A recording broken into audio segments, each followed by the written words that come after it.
అవనికి వెలుగులు పంచే ఆదిత్యుడు సైతం అంధకారంలో వదిలేశాడు. కడుపు కోతగా భావించి కన్న తల్లి అనాథగా వదిలివేసింది. విద్య నేర్పిన గురువు పరమ కిరాతంగా శాపగ్రస్తుణ్ణి చేశాడు. దాతృత్వాన్ని ఆసరాగా తీసుకుని దేవేంద్రుడు సైతం శక్తిని హరించాడు. ఓపికగా పరిమళిల్లే భూమాత సైతం ఆగ్రహించింది. ఇందరి వలన శక్తిహీనుడనై నీకిచ్చిన వాగ్దానాన్ని నిలబెట్టుకోలేకపోయాను మిత్రమా. కళ్ళల్లో సూర్యుని తేజస్సు, చేతిలో ఓటమి ఎరుగని విజయధనస్సు, చరిత్ర మర్చిపోలేని పేరు సూర్యపుత్ర కర్ణ. స్నేహానికి బలైన ఒక మహావీరుడు. కర్ణుడు మంచివాడు అటు చెడ్డవాడా మనం అది తేల్చి చెప్పలేం. కానీ ఒక్కటి చెప్పగలం, పరిస్థితులు చేయి మలచబడిన ఒక వ్యక్తి. తన పుట్టుక దుర్వాసమని కుంతిమాతకి ఎప్పుడైతే మంత్రోపదేశం చేస్తారో ఆమె ఆ మంత్రం నిజంగా పనిచేస్తుందా లేదా అని ఒక చిన్న ఎక్స్పెరిమెంట్ చేసినప్పుడు జన్మించిన కుమారుడు సూర్యుని పుత్రుడు దానవీర శూర కర్ణ. సమాజం భయంతో తల్లి కర్ణుణ్ణి అలాగే నీటిలో వదిలేసింది.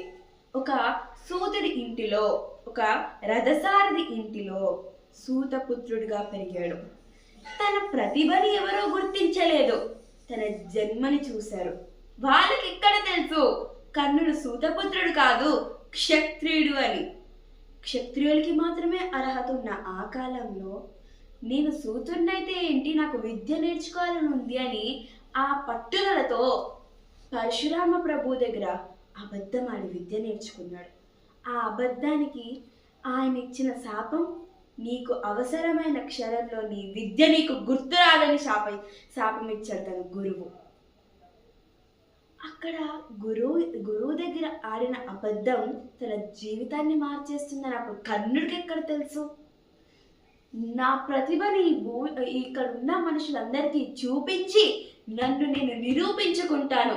సూతుడైతే క్షత్రువులకైనా ఉంది అర్హత, ధనుర్విద్య నాకు కూడా వచ్చు, వాళ్ళకంటే బాగా చూపిస్తాను అంటూ తను అక్కడ ఉన్న ఆ రంగ ప్రవేశం చేసి తన ప్రతిభని చూపిద్దాము అనుకున్నాడు.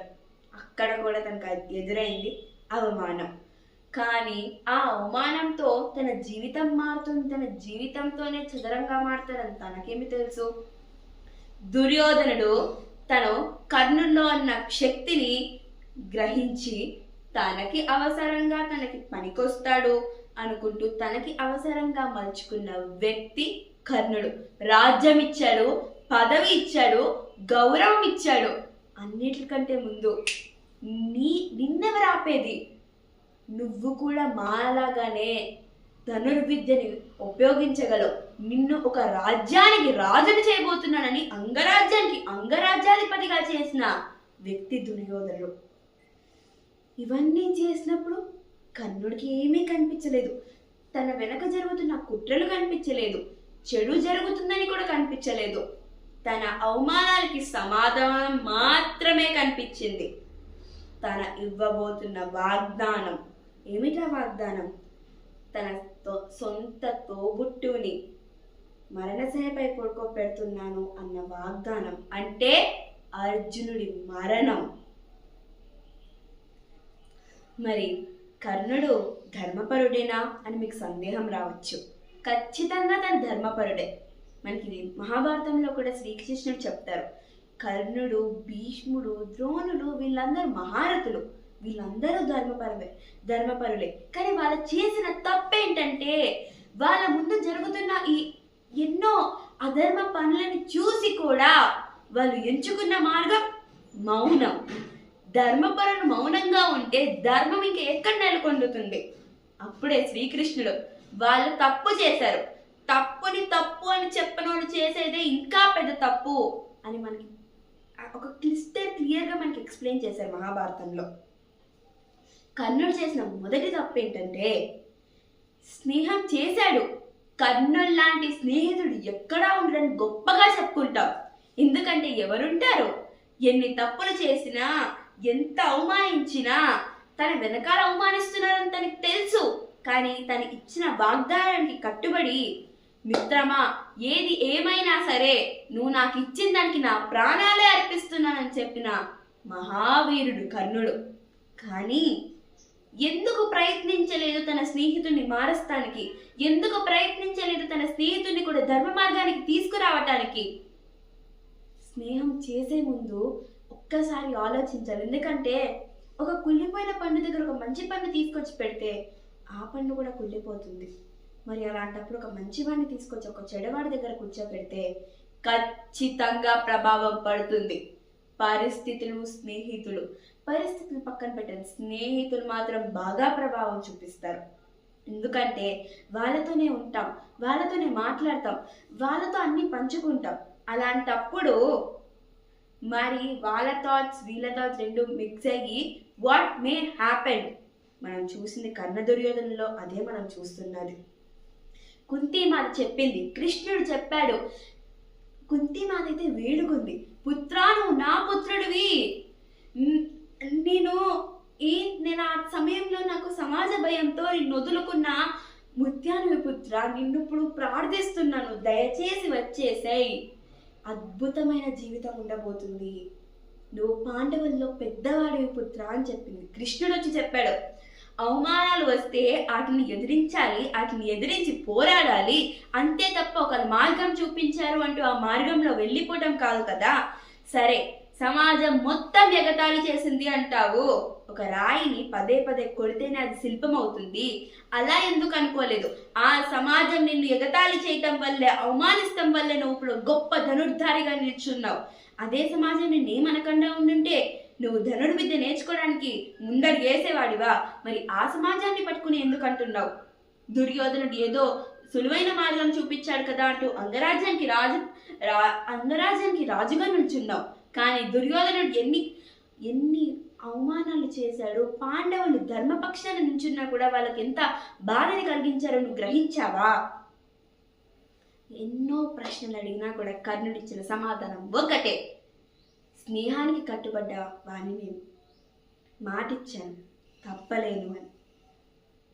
అన్ని చేసినా కూడా తన కళ్ళ ముందే తన తమ్ముడు కొడుకైన అభిమన్యుణ్ణి తన చేతులతోనే వధించాడు, ఘటోత్కచుడిని వధించాడు, ఎంతో బాధని భరించాడు. తన కట్టుకున్న భార్య కూడా చెప్పింది, అంటే వృషాలి, స్వామి నేను చేస్తున్న తప్పు, వాళ్ళు మీ తోబుట్టులని తెలిసినప్పుడు ఎందుకు మళ్ళా తప్పు చేస్తున్నారు, వెళ్ళిపోవచ్చు కదా. ఆ దుర్యోధనుడు మంచివాడు కాదంటే మళ్ళా అతను ఇచ్చిన సమాధానం స్నేహం. కరెక్టే, స్నేహం చాలా గొప్పది. కానీ తన స్నేహం వెనుకున్న ప్రమాదం ఎక్కడ చూశాడు? దుర్యోధనుడు కేవలం తన అవసరానికే కర్ణుని వాడుకున్నాడు తప్ప తను నార్మల్గా కర్ణుడికి నిజంగా తను ప్రతిభను గుర్తించాడా? ఆ ప్రతిభతో పాండవులను ఎలా అంతం చెయ్యాలో చూశాడే తప్ప కర్ణుడు నా స్నేహితుడు అనుకుని ఒక్కసారి నా కర్ణుడు చెప్పిన మాట వినుంటే ఈ పాటికి ఈ మహాభారతమే జరుగుండేది కాదు.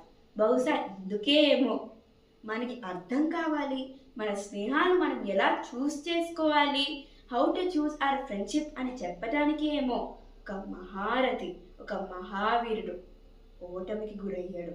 చివరికి యుద్ధ రంగంలో విద్య గుర్తురాక